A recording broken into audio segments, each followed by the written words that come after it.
You know why pirates never took women on their voyages, but always took a few crows. Crows are one of the smartest birds in the world. If they're released at sea and can't find a place to land, they'll fly back. And once they find land, they'll never come back. They use this property to determine if there is land nearby. Meanwhile, a monk on the coast saw the pirate ship approaching and horrified.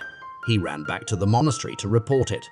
This is the territory of the Kingdom of Northumbria in England, which at that time consisted of 7 kingdoms. In those days, monasteries were built on the coast and in the center of towns and cities, with no defenses whatsoever.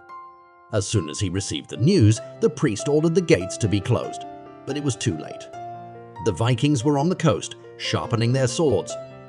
Before they left, Ragnar told them to rob, not kill, and not to kill for nothing. But when they entered the abbey, Rollo was the first to kill, and the other Vikings began a horrific slaughter. They grabbed the unarmed monks and hacked them to pieces.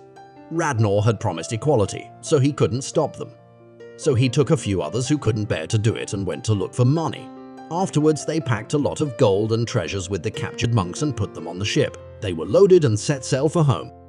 On the way, Ragnar asked the monk if England was so small. The abbot told them that they lived in a small monastery on a tiny island in the middle of the 7 kingdoms of England. But he didn't realize that Ragnar's lustful eyes had ulterior motives. A few days later, Ragnar and his party returned home, and the shore was crowded with people waiting for their triumphant return. Just then, the Lord sent someone to take Ragnar back. He used Ragnar's private voyage as a reason to shamelessly take all the loot for himself. And Ragnar and his men, who had fought so hard to bring back the treasure, were only allowed to choose one item each. The Lord was partly out of greed and partly to show his absolute authority. He had a vague feeling that Ragnar was threatening his position in the hearts of the people.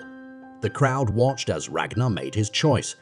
To everyone's surprise, Ragnar chose the abbot out of all the treasures.